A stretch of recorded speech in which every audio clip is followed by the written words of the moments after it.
اللہ اللہ اللہ اللہ۔ تمام تعریفیں، حمد اور ثنا اللہ تبارک و تعالیٰ کے لیے۔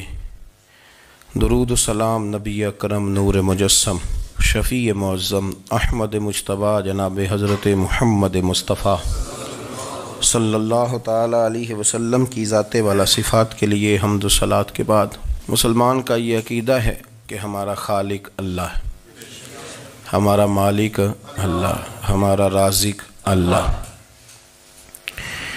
جب یہ ساری چیزیں، ساری عطائیں، ساری نعمتیں اللہ کی ہیں تو پھر مسلمان کی ساری توجہ بھی اللہ ہی کی جانب ہونی چاہیے۔ اسے کوشش کرنی چاہیے کہ وہ ہر معاملے میں، ہر مسئلے میں، ہر پریشانی میں اپنی توجہ اپنے رب کریم کی جانب مبذول رکھے۔ انسان جب اپنے علم پر بھروسہ کرنے لگتا ہے، یا اپنی عقل پر بھروسہ کرنے لگتا ہے، یا اپنے تعلقات پر بھروسہ کرنے لگتا ہے، یا اپنی دولت پر، مال پر، صحت پر، تو ایک بہت بڑے دھوکے کا شکار ہو جاتا ہے۔ اور انسان جب انسانوں پر بھروسہ کرنے لگتا ہے تو پھر اللہ تعالیٰ اسے بعض اوقات انسانوں کے سپرد کر دیتا ہے، انسانوں کے سپرد۔ اور بہت سارے ایسے لوگ بھی ہوتے ہیں جو رب کریم کو بھولتے ہیں اور وہ اپنی ساری توجہ انسانوں کی طرف، دنیا کی طرف، دنیا داروں کی طرف کر لیتے ہیں، تو اللہ تعالیٰ فرماتا ہے پھر میں انہیں یہ سزا دیتا ہوں کہ وہ مجھے بھولنے نکلے تھے تو میں نے انہیں ان کا اپنا آپ بھی بھلا دیا، اپنا آپ بھی۔ سورہ حشر کو دیکھیے گا، فرمایا وَلَا تَكُونُوا كَالَّذِينَ نَسُوا اللَّهَ فَأَنسَاهُمْ أَنفُسَهُمْ۔ ان لوگوں کی طرح نہ ہو جانا جنہوں نے اللہ کو بھلا دیا تو اللہ نے پھر انہیں ان کا اپنا آپ بھی بھلا دیا، انہیں اپنی بھی ہوش نہیں رہی۔ وہ ایسے مسائل میں گھر گئے، وہ ایسی آزمائشوں میں الجھ گئے، وہ ایسی دنیا داری کے اندر الجھے کہ انہیں اپنا بھی پتہ نہ چلا۔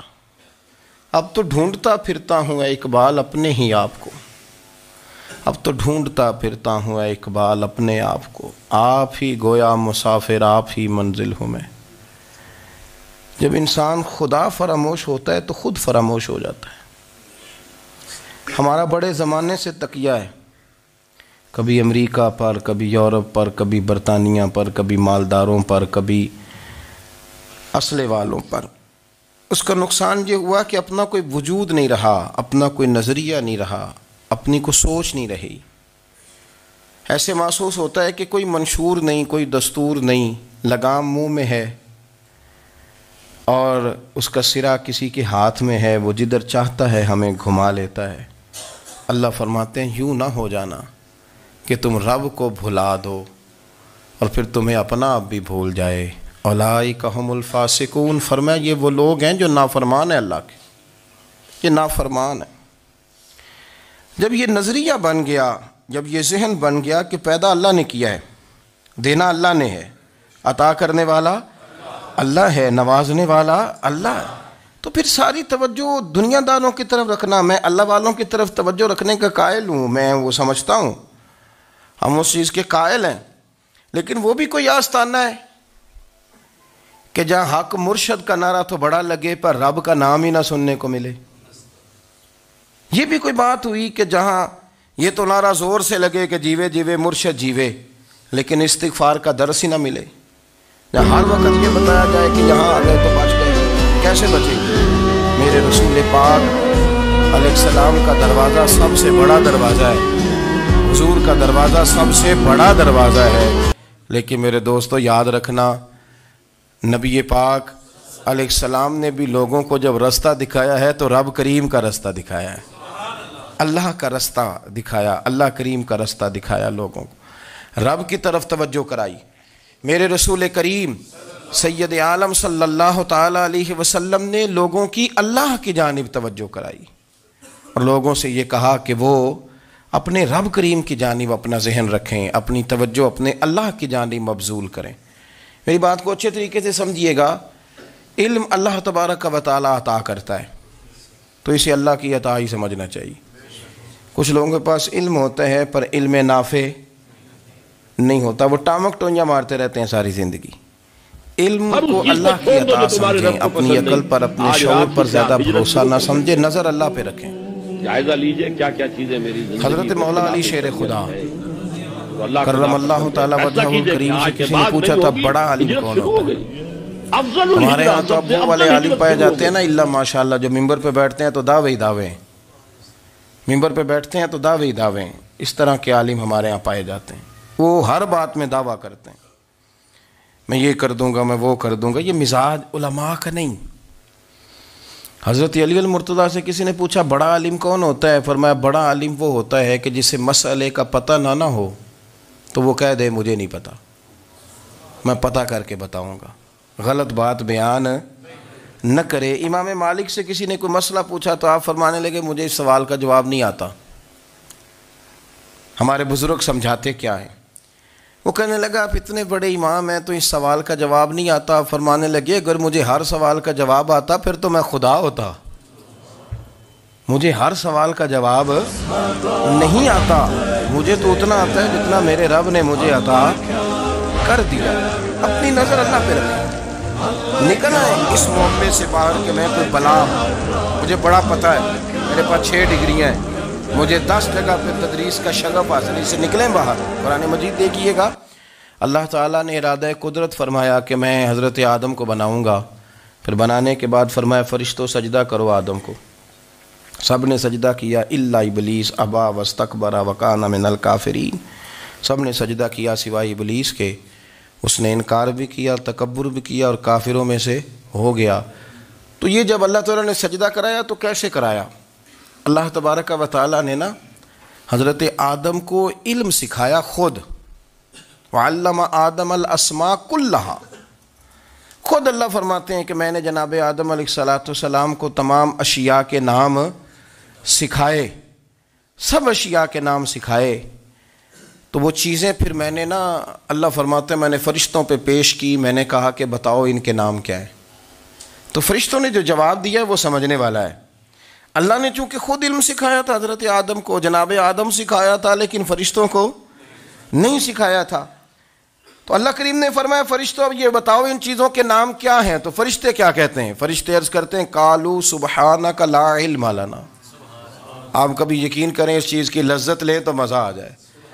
کہا قالوا سبحانک، کہنے لگے تو پاک ہے، قالوا سبحانک، کہنے لگے تو، بھئی آدم علیہ السلام کو نام سکھا لیے، پھر فرشتوں کے سامنے وہ چیزیں پیش کر کے کہا ان چیزوں کے نام بتاؤ، تو فرشتے کیا کہتے ہیں؟ کہتے ہیں قالوا سبحانک، تو پاک ہے، لا علم لنا، ہمارے پاس کوئی علم نہیں، الا ما علمتنا، ہمیں تو اتنا پتہ ہے جتنا تو نے ہمیں سکھا دیا ہے، ہمیں تو اتنا پتہ ہے جتنا تو نے ہمیں، لا علم لنا، ہمارے پاس کوئی علم نہیں ہے، اتنا ہی پتہ ہے جتنا تو نے ہمیں سکھا دیا ہے، اس سے زیادہ ہمارے پاس علم۔ اور یہ کیوں تو نے ہمیں جتنا سکھایا اتنا پتہ ہے؟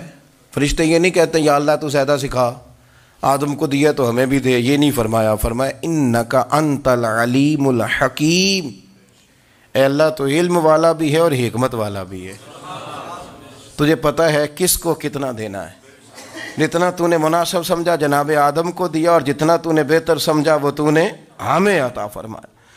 تو اگر آپ کے پاس علم ہے، کہیں نالج ہے، تو اس کو اللہ کی عطا سمجھیں۔ ہمارے ہاں بہت سارے لوگ بن کے بیٹھ جاتے ہیں، میں اکثر کہتا ہوں کہ پھر وہ دعوے کرتے ہیں میرے علاقے والے جاہل ہیں، میرے شہر والے جاہل ہیں، میرے خاندان والے پڑھے نہیں۔ یہ آپ کا دعویٰ ہے، یہ آپ کو خراب کر دے گا۔ ہم نے بہت سارے ایسے لوگ دیکھے جو بہت بڑے عالم تھے، لیکن اللہ جب لینے پہ آیا تو عقل ہی لے گیا، شعور ہی چلا گیا، حافظے ختم ہو گئے۔ آپ دیکھتے ہیں بڑھاپے میں کچھ لوگ ایسے ہوتے ہیں کہ جن کو یہ بھی یاد نہیں رہتا کہ میرا نام کیا ہے، میں کہاں ہوں، مجھے کدھر جانا ہے۔ تو اس وقت سے اللہ کی پناہ مانگیں اور اپنی نظر اپنے رب کریم کی جانب رکھیں، اللہ کی جانب اپنی نظر کو مبذول رکھیں۔ دوسری بات، علم کے بعد ایک چیز آتی ہے جس کا نام ہے ہدایت،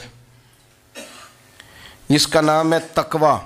جس کا نام ہے پرہیزگاری، جس کا نام ہے عمل، عبادت، ریاضت، یہ بھی اسی وقت ہی نصیب ہوتی ہے جب میرا رب کریم نصیب فرما دیتا ہے۔ ہم نے نا نیکی کا اپنا اپنا سٹیٹس بنا لیا ہے، اپنا اپنا معیار بنا لیا ہے۔ کچھ لوگ کہتے ہیں کہ جناب مسجد میں سیمٹ کا توڑا دینے سے بہتر ہے کسی غریب کو آٹے کا تھیلا دے دو۔ اب اس نے اپنا مزاج بنا لیا نا نیکی کا، اس نے اپنا سٹیٹس بنا لیا ہے۔ میرا یہ سوال ہے کہ نبی پاک صلی اللہ تعالیٰ علیہ وسلم جب مدینہ شریف آئے تھے تو حضور نے سب سے پہلے غریبوں میں آٹا تقسیم کیا تھا کہ سب سے پہلے مسجد بنائی تھی؟ کیا عجیب لوگوں کا رنگ ہے، اپنی مرضی کی ہدایت، اپنی مرضی کا تقوی، اپنی مرضی کا معیار۔ مسجد کوئی بڑا چھوٹا خطیب بھی میری طرح کا ہو نا تو وہ مسجد میں بیٹھ کے جب نبی پاک کی بات کرتا ہے تو کہتا ہے میرے رسول پاک غریبوں کا سہارا بن کے آئے۔ وہ غریبوں کی بات کرتا ہے، مسکینوں کی، لاچاروں کی، کمزوروں کی بات۔ تو مسجد ہی تو وہ ادارہ ہے جہاں سے غریبوں کی بات ہو رہی۔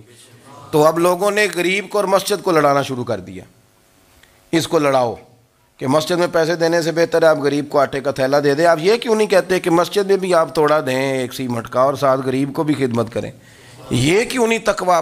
اپنی اپنی مرضی کا مزاج، اپنی اپنی۔ کچھ لوگ کہتے ہیں چھوڑو جی، ساری زندگی انسان نماز پڑھتا رہے اور پھر گالیاں بھی دیتا رہے، بندہ داڑھی بھی رکھ لے اور بولنا بھی نہ چھوڑے۔ آپ نے اپنے پاس سے تقوی کا معیار بنایا۔ گالی دینے کا گناہ ہے اور داڑھی رکھنے کا ثواب ہے۔ تو اگر آپ داڑھی رکھے ہوئے ہیں اور آپ کوئی غلطی کر رہے ہیں تو اس سے آپ کی داڑھی کا ثواب ختم، اللہ کرے آپ کو سمجھ آئے میری بات۔ آپ کوئی غلطی کر رہے ہیں، داڑھی کا ثواب اس سے ختم، وہ اپنی جگہ پہ قائم ہے چیز۔ اپنی مرضی کا کیوں تقوی کا معیار بناتے ہیں؟ تقوی کا مزاج اپنی مرضی کا نہ بناؤ، اللہ کی بارگاہ سے دعا مانگو کہ یا اللہ ہمیں ہدایت کا نور عطا فرما، اللہ تو ہمیں رستہ دکھا، تو بتا کہ ہدایت کیا ہے۔ تو رب فرماتا ہے اللہ ولی الذین آمنوا، اللہ مومنوں کا مددگار ہے، یخرجہم من الظلمات الی النور، وہ انہیں اندھیروں سے نکالتا ہے اور نور کی طرف روشنی عطا فرماتا ہے۔ اندھیروں سے نور کی طرف اللہ لاتا ہے۔ اللہ ولی، اللہ مومنوں کا ولی ہے، وہ انہیں اندھیروں سے نور کی طرف نکالتا ہے۔ ہدایت ہمیشہ اللہ کی طرف سے سمجھے۔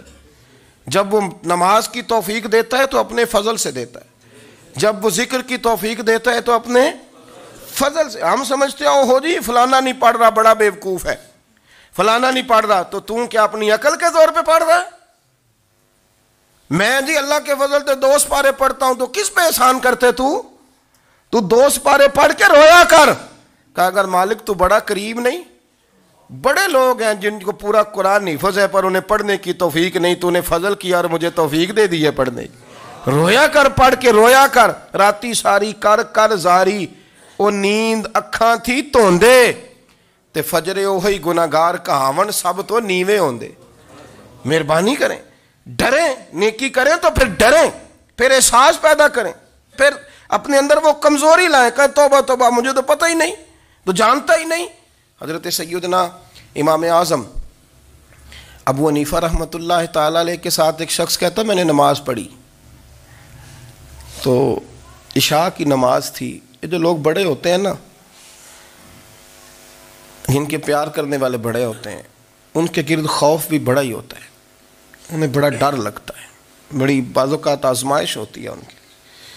عشاء کی نماز کہتے پڑھی تو امام صاحب نے نا عشاء کی نماز میں تلاوت کی آیتیں فَمَن يَعْمَلْ مِثْقَالَ ذَرَّةٍ خَيْرًا يَرَهُ وَمَن يَعْمَلْ مِثْقَالَ ذَرَّةٍ شَرًّا يَرَهُ، فرمایا جو ذرہ برابر خیر کرے گا وہ بھی قیامت میں دیکھے گا، اور جو ذرہ برابر شر کرے گا وہ بھی قیامت میں اس شر کو دیکھے گا، اس کے سامنے آئے گا۔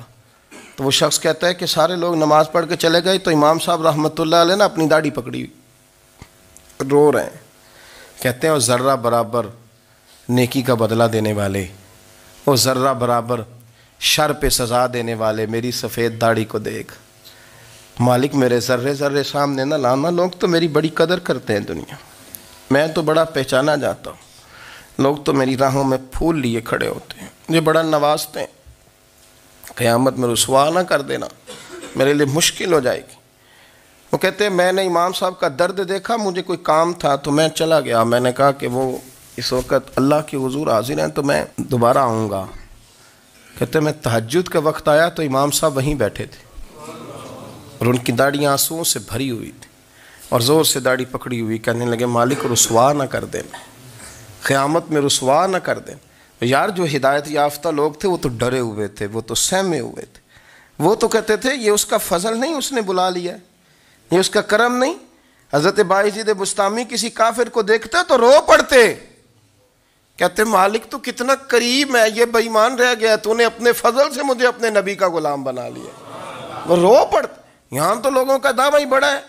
نمازی اللہ خیر فرمائے وہ تو دوسروں کو گھورتا ہے, وہ کہتا ہے جنت کا میں مالک ہوں, کنجیاں میرے پاس ہیں, میں کسی اور کو گھسنے نہیں دوں گا. اور اگر 2-3 حج کر لے تو پھر تو وہ کہتا ہے کہ اب میرے سے پوچھ کے لوگ جنت میں جائیں گے معاذ اللہ. اور اگر وہ 2 4 5 7 دفعہ کوئی نفل پڑھ لے تو پھر وہ کہتا ہے چھوڑیں جی سارے لوگ بے عمل ہیں, میں اکیلا نیک ہوں. نہ ایسا کریں, اپنی توجہ اپنے رب پہ رکھیں, اپنی توجہ اپنے معین الملت والدین, عطائے رسول, ہند الولی, غریب نواز, خواجہ معین الدین چشتی, حضرت خواجہ اجمیر, شاہ اجمیر, والی ہندوستان. آخری عمر میں نا سارا دن روتے گزر جاتا, ساری رات روتے گزر جاتے, ذرا سی کوئی بات کرتا تو رو پڑتے, آنکھیں آنسوؤں سے بھری رہتی. کئی دفعہ اپنے بھی پریشان ہو جاتے ہیں نا کہ یار تو ایک بات کی جان ہی نہیں چھوڑ رہا. تو خواجہ قطب الدین صاحب بختیار کاکی سے لوگوں نے کہا کہ آپ مرشد سے بات کریں, اتنا بھی تو نہیں نہ رونا چاہیے, ہر وقت اس کے آنسو کی کریے. عاشق دا کام ہی رونا تونا, تبھی نہ رویو نہیں منظوری. یہ عاشق سدا ہی روندا رہندا ہے, پاویں وصل ہوئے تے پاویں دوری. ہر وقت رونے کا کیا مطلب ہے؟ تو خواجہ قطب صاحب کہتے ہیں میں قریب گیا تو میں نے پیر دبائے, میں نے کہا سونیا لوگ تو کچھ بھی نہیں کرتے, تو نے تو کمال کر دیا. 90 لاکھ آدمی مسلمان کر دیا, دنیا کچھ نہیں کرتی. تو نے 50 سال ساری رات مصلے پہ بیٹھ کے رب راضی کیا. تو شہزادہ تھا, حضور کی اولاد تھا, لیکن معین الدین تیرا ایک پلاٹ بھی نہیں. تو نے طالب علم پالے, انہیں غریبوں کو دیا, تو نے نوازا, کوئی شے نہیں تیرے پاس, ہر چیز تو نے. ساری رات روتے ہو, سارا دن روتے ہو. تو خواجہ قطب الدین صاحب کہتے ہیں میں نے جب عرض کیا تو خواجہ صاحب مجھے گلے لگا لیا, چیخ مار کے روئے.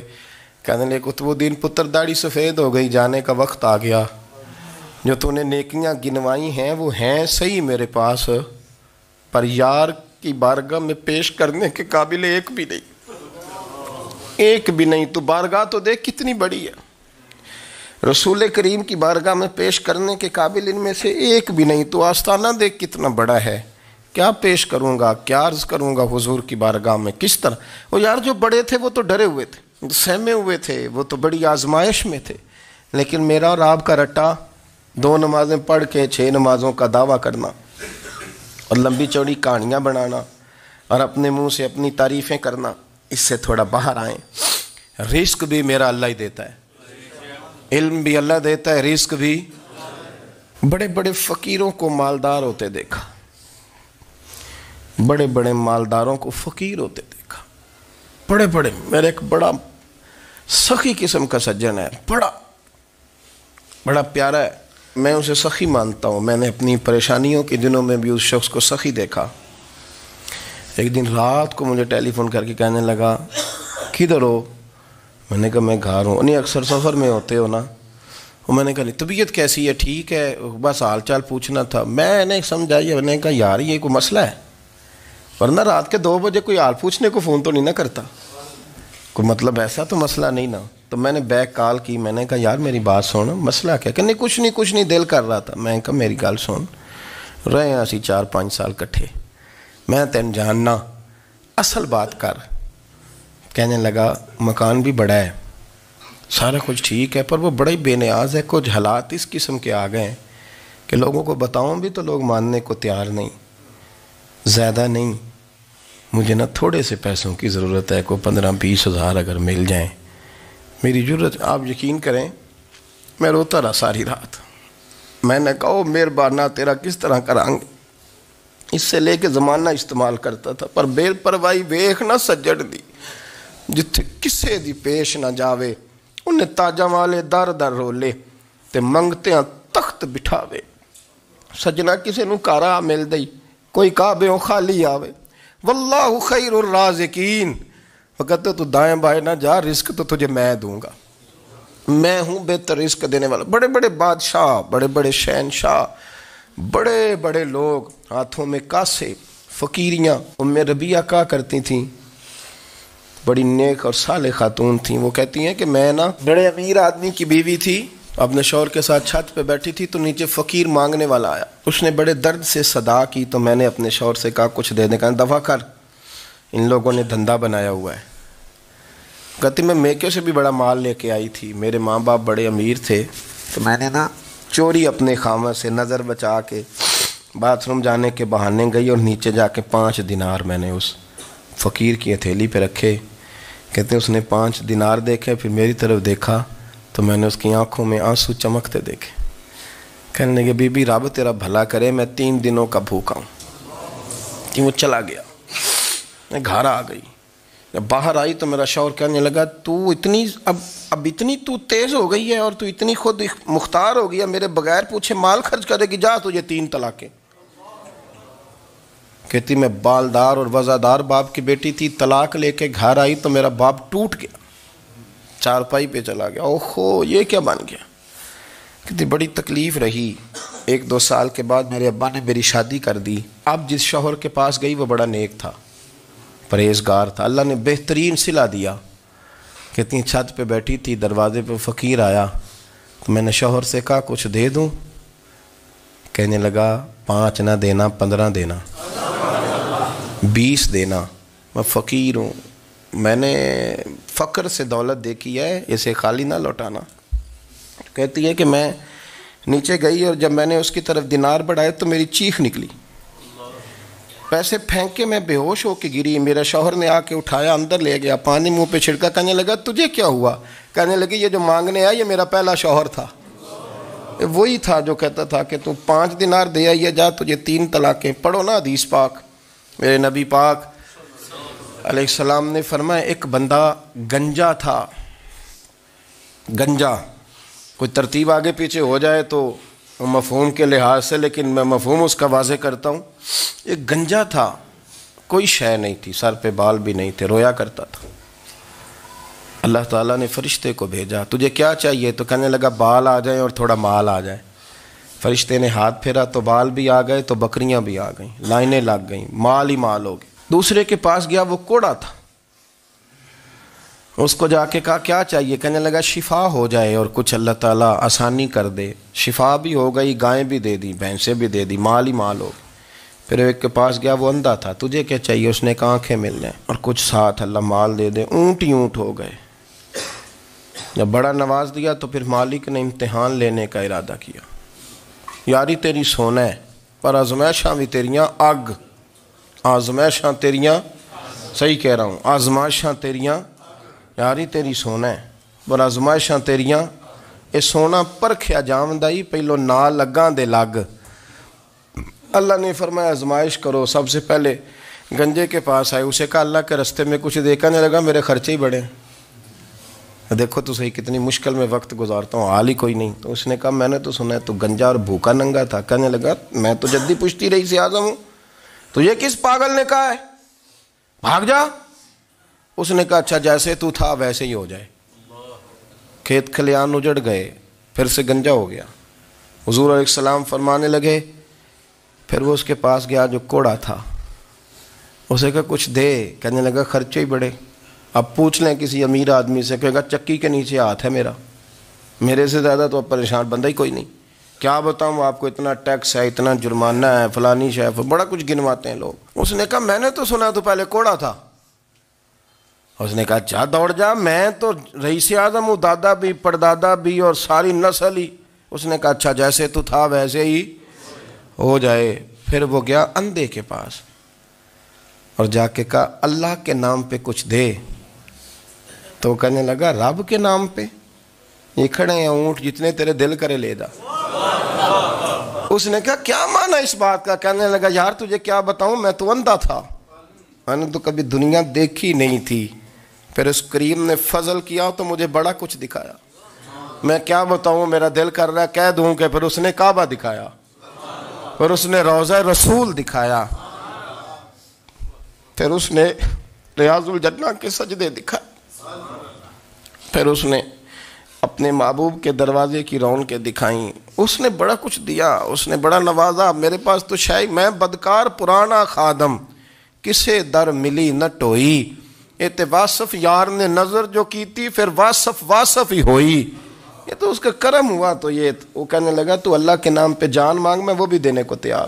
میرے پاس تو شے کوئی نہیں تھی, مجھے تو اپنا پتہ ہے, میں تو کوئی شے نہیں تھا, کچھ نہیں تھا میرے پاس. یہ تو ان کا کرم ہے کہ رخ ان کا ادھر ہے.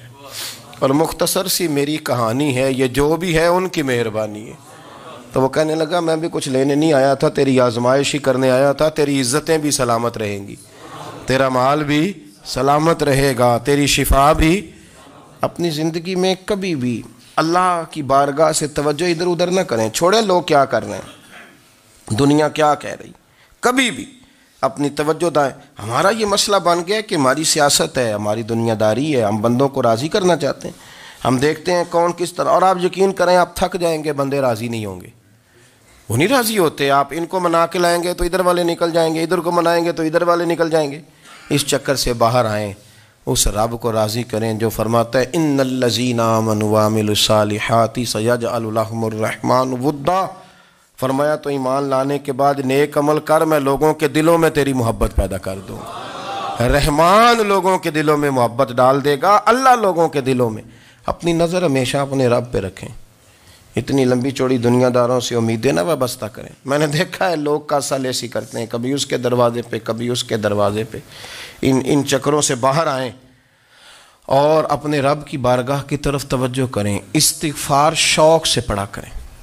اور اکیلے میں اکیلے میں حضرت رئیس المتکلمین مولانا نقی علی خان صاحب رحمۃ اللہ نے لکھا ہے کہ فرعون 500 سال حکومت کر گیا. یہاں تو 5 سال کی حکومت کی پیر لڑکھڑاتے ہیں, 500 سال. فرماتے اصل وجہ یہ تھی کہ دنیا جب سو جاتی تھی نا تو اوپر چادر لے کے تو مسلح پہ بیٹھ جاتا تھا اور ہاتھ باندھ کے کہتا تھا رب تو ہی ہے, میرا پردہ نہ کھولنا, مالک تو ہی ہے, کرم نوازی کرنا, میری پکڑ نہ کرنا. وہ بے ایمان ہو کے اگر 500 سال ہاتھ باندھے تو گزارا کر لیتا ہے, تو ایماندار ہے. پر مسئلہ یہ ہے کہ تو رات کو بکل مار کے ہاتھ نہیں نہ باندھتا, تو منت نہیں کرتا, تو استغفار نہیں کرتا. توبہ کریں تو بچے رہیں. وہ اتنی لمبی حکومت کر گیا چونکہ رات کو کہتا تھا مالک رب تو ہی ہے, لیکن مہربانی فرما, میری پکڑ نہ فرمایا, تو اللہ نے تو اس کو مہلت دے دی.